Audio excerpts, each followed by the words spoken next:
Oh man, hey, this is great. This is very nice. My name is Mark Kendall. I'm a comedian.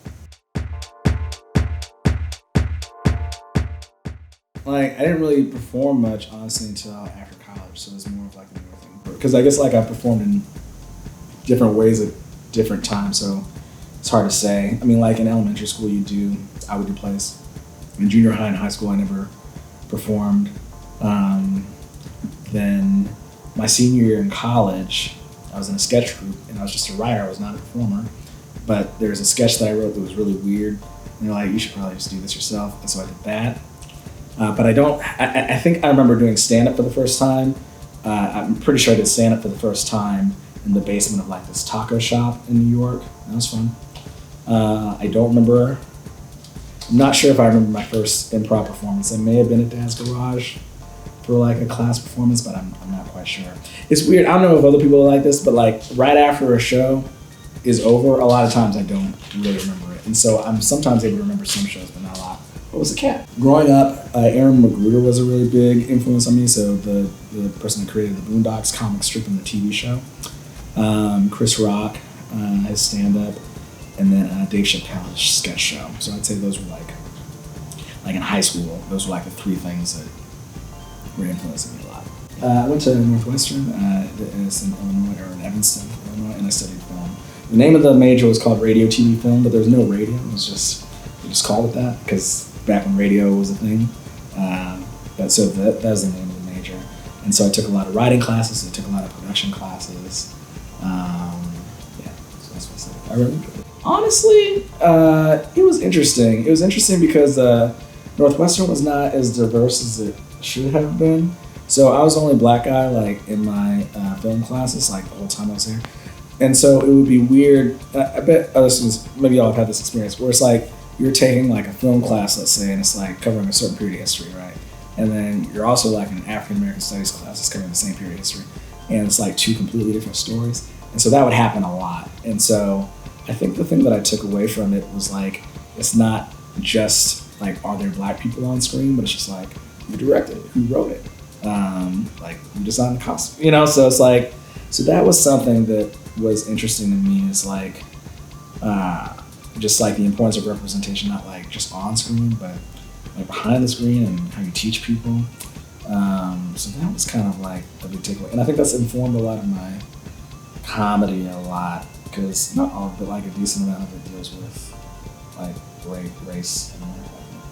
You know? And after like my first year, when we would like watch films at the end of the year, because like we'd have different screenings, so different screenings of different film groups or classes where you'd see all the work you made. And I remember like, this is freshman or sophomore year, I can't remember. But I remember I was watching all these films, and you know, I enjoyed all different types of genres, but with the comedy it was easiest to tell whether or not you had like succeeded. People either laughed or they didn't. There was something that was very straightforward and simple about that to me. Not easy, but at least like simple, that I appreciated. Whereas like, you know, you're in college and you're trying to make like your World War II epic. It's kind of hard to tell if you succeeded by making like your dorm room look like it's World War II, whatever.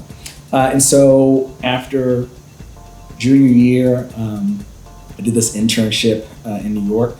Chris Rock, he set up this writing program for writers of color, or aspiring writers of color. And so I got to spend the summer in New York. Oh, it's Ken again.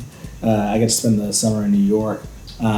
Like they would kind of like have you hop around different departments. So like you might spend a couple weeks in their development department. So you'd read scripts, you could pitch story ideas. You'd spend time like blogging for them for a couple weeks. But then like the crux of the program was I got to spend a week shadowing the writing staff at The Daily Show with Jon Stewart. So I'd sit in on meetings. I could pitch jokes if I wanted to, and then I did the same thing with the Colbert Report. And so that was like the closest that I've been exposed to being like, oh, here are people that write comedy for a living. And then that was also kind of a turning point because I liked being in the Colbert Report writing room the most, and because it was like very welcoming. And what I learned was later is like, oh, these are improvisers. And a lot of them had come from Chicago. And I was going to school, I was going to college in a suburb of Chicago at the time. So I started taking improv classes. I started doing stand-up that summer. So that's when I learned like, oh, if you're a writer, even if you don't necessarily want to act, you have to learn how things sound out loud when you're writing them. So that was like a big thing that I took away from that experience. And so then I started performing like out of that experience of chatting those writing staffs. And then the more I performed, the more I enjoyed doing it for performing's sake. So that's kind of like the long answer. Yeah, so Chris Rock, he set up this, it was through Comedy Central. And so I think it was kind of based off Chris Rock's time at SNL. Because when he was on SNL, I don't know exactly like who was on the writing staff, but I think he kind of felt like, it wasn't a very diverse writing staff. And so, when you're an actor on SNL, you gotta have other writers that you collaborate with. And so I think he would kind of go into these writing staffs, he'd pitch these ideas. The staff wasn't really diverse to bounce things off of him. So I think he had a tough time at SNL despite being one of the funniest people that's ever lived. And so I think he wanted to set up this thing. I'm going to change my seating position because I'm going to do this. Yeah, so I think he wanted to like diversify writers' rooms and not just like what was on screen, but also what was, like behind the camera. So he hooked something up with Comedy Central. By the time I did the program, he wasn't like personally involved in it anymore, but it was this thing that he had started.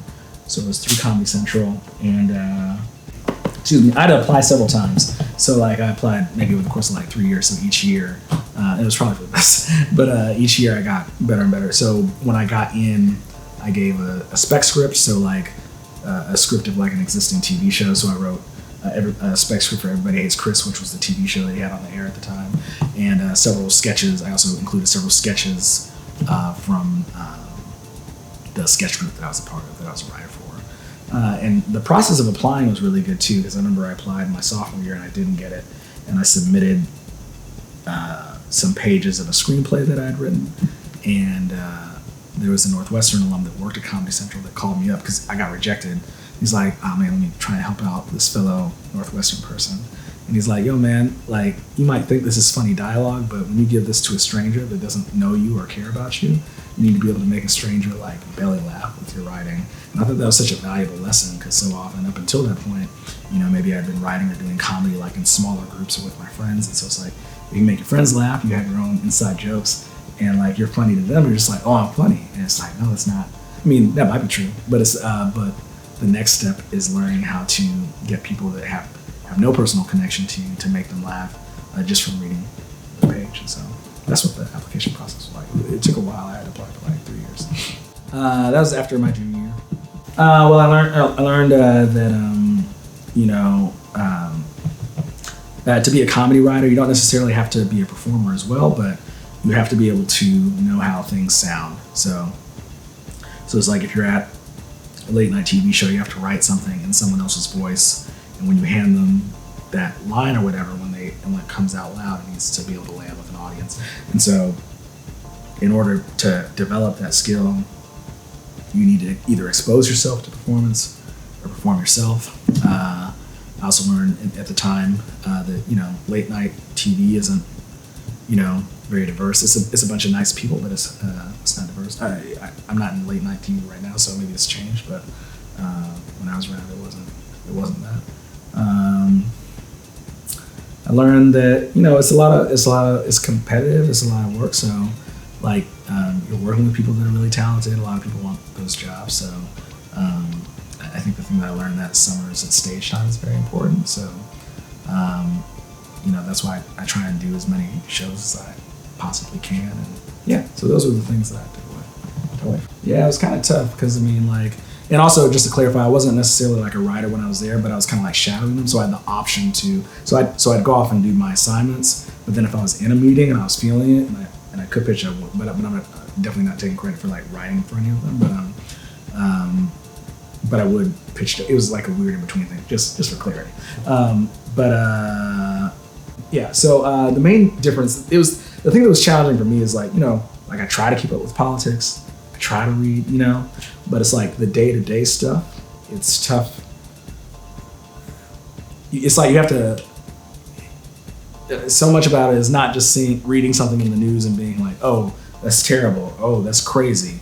Or oh, that's very funny or very silly. It's trying to put yourself in it so that you can develop a take on it or a point of view.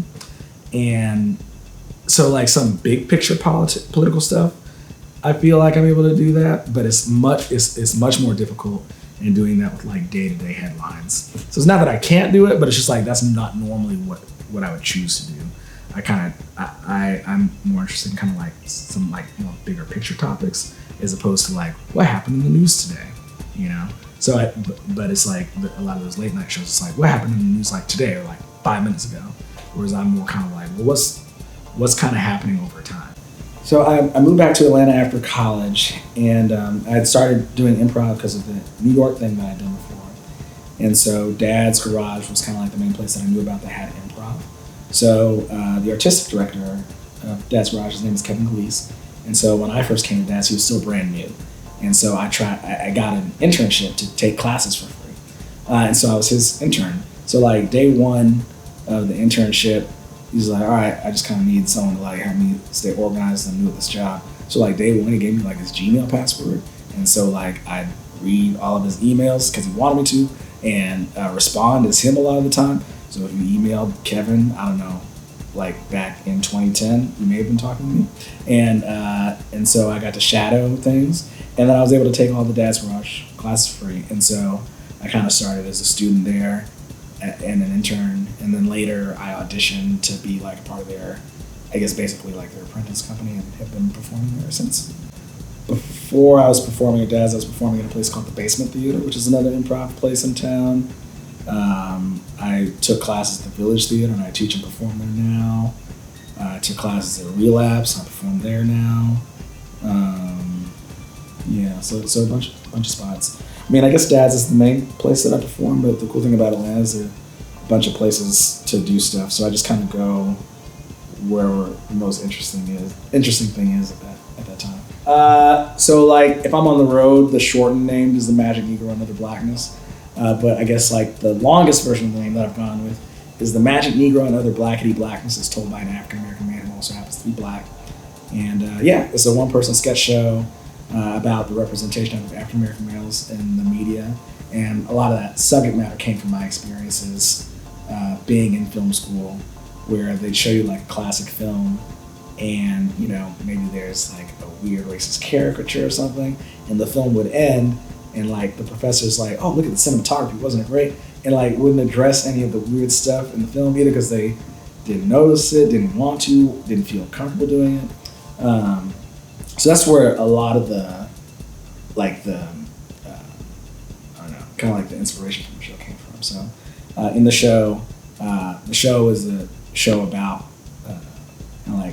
a show about race, and the Magic Negro comes from the Magic Negro archetype that you see a lot in movies, something that I'd see a lot in these movies that I would study in film school. And it's kind of like this weird archetype that pops up a lot in American films and books and everything else. And so I'd see this character, and it's weird. The thing that's weird to me about the character is like he's normally in the movie to make white people feel comfortable. Like that's why he's there. And so I was like, okay, well, what if I made a sketch show about race, and then I had this Magic Negro character, like this racist caricature, there to make white audience members feel comfortable, but then they start to ask why that character makes them feel comfortable. And so that's kind of like what the show is about. So yeah, that's the show. I was taking a solo class with other Dad's Garage performers because Amber Nash, she was writing a solo show. She was like, oh, I'm writing a solo show. I'm going to take a solo class. Other dads and writers, come take it with me. So I started like developing like solo material of my own. And something that's cool about Dad's Garage is every year you have the option to pitch ideas for plays. Excuse me. You can pitch play ideas. And if it gets selected, you can then have your work produced. So the thing that's cool about that is a lot of other theaters, my experience has been, in order to get produced there, it can take years. Whereas like you can pitch something at Dad's in the wintertime, and then maybe by that fall it's up on its feet. And so that was cool. And that's how that happened. Yeah, honestly, it's simpler, because it's like you don't have to meet up with someone to rehearse and practice lines, and that can make it. I mean, while it can make some things easier, it makes some things logistically way more difficult. Also, like I feel like everyone's relationship with race is just very different, and it's kind of like an individual thing a lot of the time. And so, in order for me to feel more comfortable sharing how I felt about certain things, it felt easier for me to just say it myself rather than to write something and hand it to someone else to say. Because I've done that in the past, and it's all right, but sometimes it's just easier to like get rid of that filter. If I'm like, well, I can say this, and if the audience likes it or doesn't like it, it's something that I can deal with rather than like handing off to somebody else. Yeah, for that's kind of the same thing where it's just like maybe a little bit more personal, and like I do weirder things that I maybe may not really like expect another person to do with me. Yeah, because I feel like in improv, a lot of it is about trying to make your partner look good, making them feel safe, making them feel protected. And so the thing that's nice about solo sketch is like, I feel like I don't necessarily have to think about that quite as much. And I can try the things that maybe don't make me feel safe, don't make me feel protected. You know what I'm saying? Those kind of things. So that's why solo performance is kind of cool for that reason.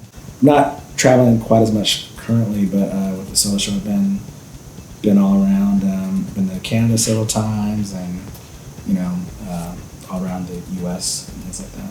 Yeah. There was a show I did in Detroit. I really enjoyed going to Detroit.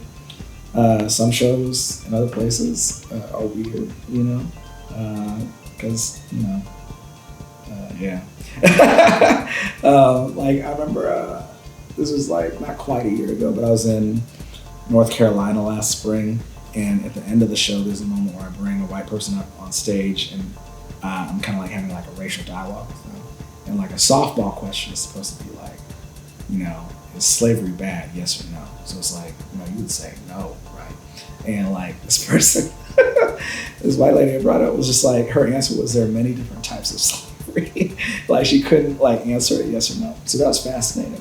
That's the nicest way to put that. But no, good places. I like going to Vancouver. I like going to Detroit.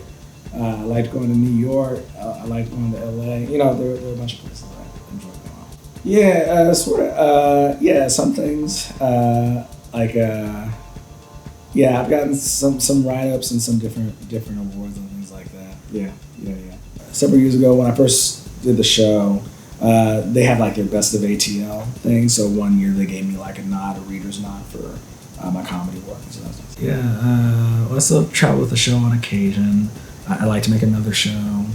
I mostly do like improv and sketch, but I'm trying to do stand-up with more regularity, even if that means just going to an extra open mic here and there.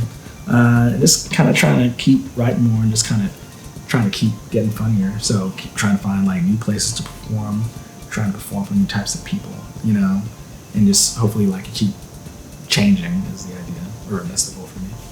On occasion, not as much as I would like to, but yeah, on occasion, like I'll write some shorts. Dad's Garage has like a YouTube channel, and so like I'll write things for them sometimes, but that's more seldom than like the live stuff. Oh man, no idea. Hopefully he's still making stuff. It'd be great. Yeah, well, it's hard to say. Like I'm from here, so it's kind of like I don't know. It's kind of who I am at this point. So it's sort of hard to say. I think I take a lot of it for granted just because I've been here for so long. But I think something that I notice, I guess something that's kind of interesting about Atlanta that I don't really realize until like I travel is like, to me, Atlanta's like just a city, and something that I don't think I really realized until I spent some time in some other places is like, oh, Atlanta's like a black city, and I don't really think about it like that because I'm black. You know what I'm saying? Like, but it's like, it's weird when I go to another place to perform someplace else, and it's like I don't see black people for like 2 days. It's weird, but it's just like super strange. But the thing that's kind of nice about Atlanta is like, you can go perform in a room where there's like black and white people there. Maybe you perform for an all-white crowd one night, maybe you perform for an all-black crowd the other night. People from all over, the people that are from the South. So you get to perform for like a lot of different types of audiences. Other comedians that maybe come up in other cities where things are like monochromatic. It's tough because it's like maybe you don't know how to talk to people that are different from you, or just people that are different from whoever you're used to performing for. So like from a comedian's point of view, Atlanta is nice because you have access to a bunch of different types of audiences that are coming from different places.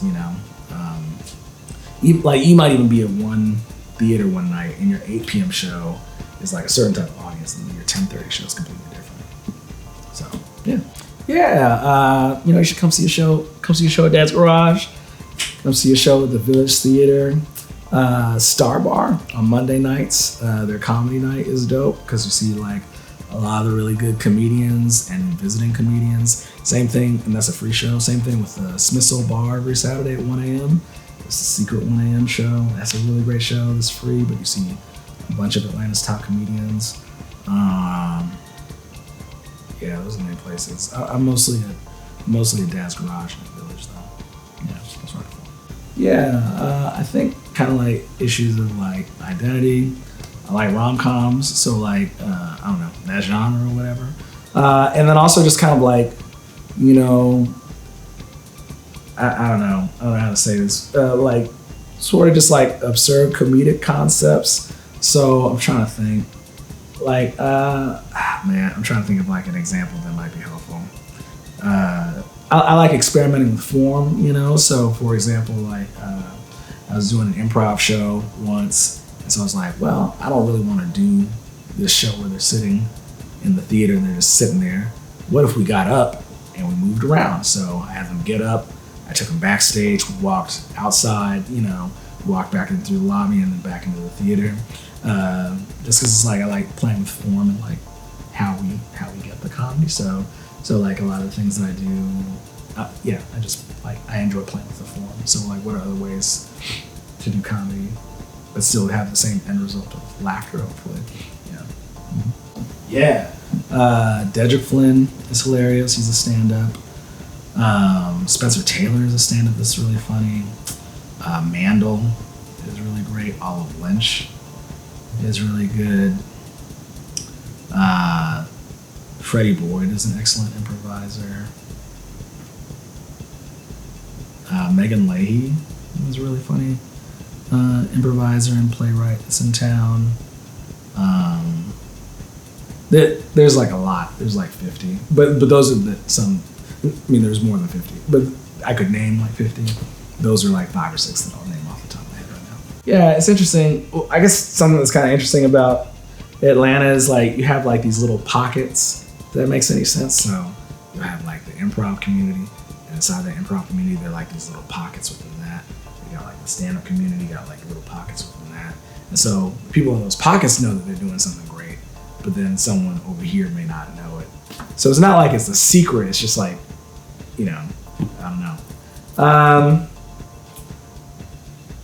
Yeah, it's hard to say. I mean, I'd say just kind of like experiment. If you're someone that maybe is in Atlanta and you enjoy going to see live performance, I would encourage you to just like play around with going to different venues and seeing different kinds of shows. So what I mean by that is like, if you go to see one show at Dad's Garage, for example, like that's really all that it is. It's like, that's just one show at Dad's Garage. It's gonna be very different if you go to the Village on one night, or Whole World on another night, or High Wire on another night. And then even within that, it's just like a show at Dad's Garage one night is gonna be very different, like from one night to the next. So yeah, it's kind of one of those things where it's just like, if going to see live stuff is something that you enjoy, I just say like experiment with mixing it up. So it's like, if you've only seen, you know, if you've only seen like 2 or 3 improv shows, which is normal and very cool, but it's just like you've only seen like that little sliver of whatever it is that you saw. Yeah, that's what I'd say. Yeah, I guess maybe one thing that I would add is there's a show that my friend John Mangan hosts at the Village Theater every Friday. I don't know if it'll be every Friday by the time you see this, but it's a show called, he'll be hosting. It's a show called It's a Bitch Show, and the thing that's nice about that show is like a variety comedy show. So you'll see all kinds of things. So like I hosted last night, for example, and I had a stand-up on, and then I had a friend of mine do improv with like their 8-year-old daughter. Then I had like a rapper come on, and then I had like an interpretive dance group come on. You know, so it's like going to like variety shows is kind of cool because you can sort of like see a sample of a lot of what's going on in the city, just like in one experience. Oh, you know what? This is real. So I was talking to a friend. I mean, I know Waffle House. People know Waffle House, but there are always surprises. I was talking to my friend the other day, like last night, actually, like hours ago, or like late last night, this morning. Anyway, and he came back from Waffle House was like, yo, what'd you get? Because I enjoy asking people, like, what'd you get at Waffle House? There's so many possibilities. And he's like, I got a Texas cheesesteak. And I was like, yeah, that's a great, solid choice. But then he told me he put an egg on the cheesesteak, and I didn't know that that was possible. And I think that that's ingenious. I haven't tried it yet myself, but it's like he got a Texas cheesesteak, I'm imagining, and he had like a runny sunny side up egg or something. And I just feel like, I don't know. You feel like, you know, when you go to a place, you're like, is innovation still possible? And the answer is yes. I like Waffle House because of all the different combinations you can do. Also meet very interesting people in Waffle House. The thing is, it's just like, you know, when you talk to someone that's like good with words and they're describing the order to you, you can like picture it and envision it. Man, it was great. And I haven't even tried it yet. You know what I'm saying? Like, I just found out about this hours ago. That's kind of like where I'm at emotionally, you know. You know, one place, I don't know, if someone's from out of town or something like that and they're visiting, I like Mary Max. It's gone through like different owners a bunch of times since I've been living here, but the essence of it has more or less kind of stayed the same. And I feel like that's kind of like an interesting place because you get to like write what you want on that little paper. I don't know if y'all done that, but you kind of like write order. So that's interesting. Yeah, I don't know. I have to think about it because I like food a lot. I take it really seriously. One thing that makes me upset is we had a cupcake franchise here that left called Sprinkles. It was great. It had like a cupcake ATM at the front of the Lenox Mall, and I tried to go there as much as I can to keep it open, but it's still closed anyway. This upsets me a lot. There are so many food places. You know, the thing that I find is like I eat at like probably like 2 or 3 places, and the rest of the time like I'm just eating my own food, you know. So Atlanta has so many spots, and so I'm still kind of learning. So, but I have my go-tos or whatever. I'm trying to think though. Because, you know, on the one hand, it's just like, do I list everything, or do I list like the 2 or 3 things that I don't think you'll go to? I think the main takeaway here is like just try a Texas cheesesteak with an egg on it. I think that's kind of like a good place to start. That's what I'll say. Yeah, I'm gonna say that. Yeah. Oh man, that's a tough question. I don't know. Speaking of change, it's like it's changed a lot. It's changed so many times. So it's like, I was a little kid, but there's like Atlanta pre-Olympics, and there's like Atlanta post-Olympics, and then like I went away to college for 4 years, and then came back after that, and then like the film industry coming, that's a big change, and now, not now. I guess it always happens with all cities, but it's interesting seeing like places that like I grew up with like just looking completely different. It's weird. And so I don't want to be like, oh, change is bad, it's not good. But it's just like there's sometimes when I don't recognize the city, you know? Yeah, I don't know what to say. Yeah. yeah. A lot probably. Yeah. Probably not anything that I can articulate very well at this point. Oh, I got some shows I'd like to tell you about. Saturday, April 13th at 8 p.m. at Dad's Garage. I co-host a show with Teresa Davis, who's an amazing poet and storyteller in town. And we have a show called Madmen and Poets. So the way that it works is, it is a comedy show, but it's one of the few shows that kind of blends like comedy and whatever else happens, if that makes sense. So Teresa brings 2 or 3 of her amazing poet friends. They do a poem, and that poem inspires a set of improv, and I bring improvisers to come. And so you'll see like some poems and you'll see some improv. And it's a very simple format, but it's a lot of fun and exciting because, the poems could be like really funny or, really dark and sad. And then seeing how that informs the improv is really interesting because a lot of times when you see improv, the focus is so much on comedy and like getting to the comedy as quickly as possible. And so with the source material being poems, it kind of switches things up. I also, every Thursday at 10, I host a show at the Village Theater called Crazy Sexy Cool. And so I hope it's a night celebrating people of color. So there are several POC improv teams that I coach. And then I bring in outside POC improv teams as well as like POC like artists of all kinds of different disciplines. And it's a show that I host every Thursday at 10. And the reason that show I think is kind of cool is like, diversity hasn't really like made its way to the improv community in any significant way. And so I feel like it's like holding the form back in a lot of ways. But the thing that's nice about that Thursday 10 p.m. show is that it's a great night of diversity, and so that's every Thursday at 10. I'm in an improv group called Dark Side of the Room, and so we're an African American troupe based out of Dad's Garage, and and the way we do it is we get a suggestion for movies, so like Star Wars, Wizard of Oz, or whatever your favorite movie is. So we get that suggestion, and then we improvise the deleted scenes of what the black characters were doing during that movie. Trying to think about what are the shows. Check out Bit Show at the Village Theater. That show's great. I think those are the main things. I think those are the main things that I'd say. Man, I should have more balance in my life, but I do not. I do comedy kind of like all the time, so I'm thinking about it a lot. So there's not a whole lot else I do. Well, that's not true, but I do enjoy doing comedy a lot. And I mean, I was joking. Well, I was serious about the Waffle House, and also I said it in a joking way. I do like going to Waffle House. I should probably do less Waffle House. That's what's on my brain. I haven't tried this Friday on the sandwich, and it's at the forefront of my mind.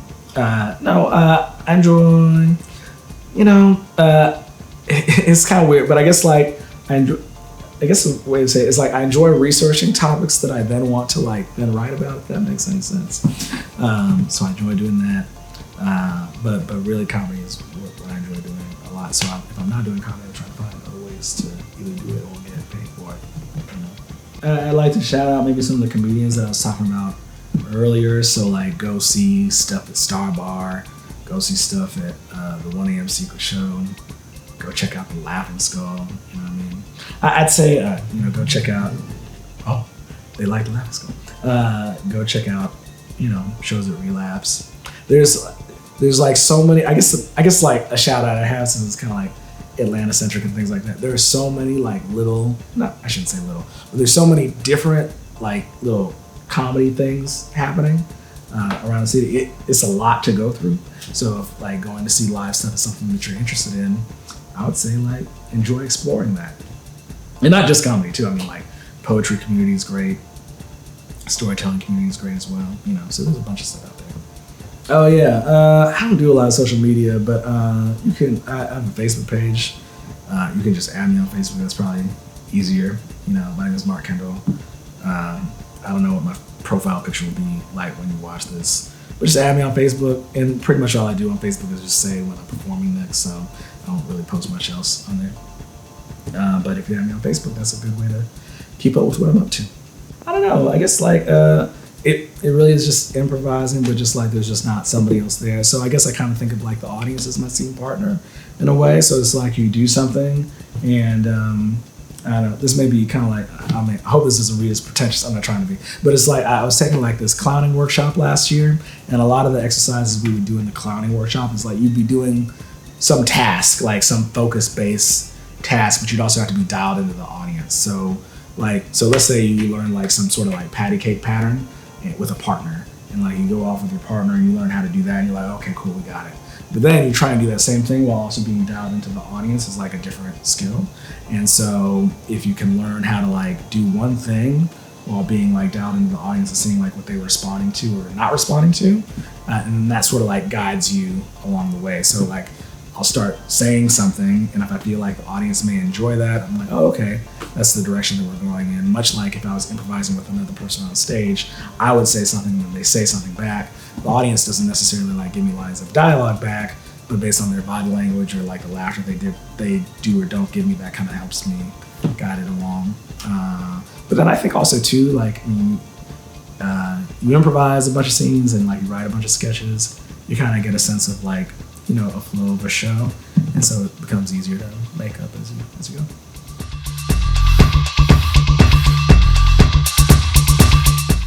This chair was very comfortable. These palm trees were great. I don't know what you all saw, but there are 2 dogs and a cat here that were also very nice. I changed this up, not because this was also very comfortable, but this is very comfortable as well, so I just wanted to change it up. I'm sorry for any restaurants that I didn't give a shout out to that I frequent all the time. It's not because I don't like y'all, it's just because Waffle House is on the brain. Like for example, I just came from Schlotzsky's, and I like Schlotzsky's a lot. I didn't even mention it until now, but that's how much Waffle House is on my mind. Yeah. If I didn't shout out Dad's Garage enough, I think I should say that. Just, I don't know, that feels like I should do it. The Village Theater is also very nice. I don't know, I think that's about all I have to say.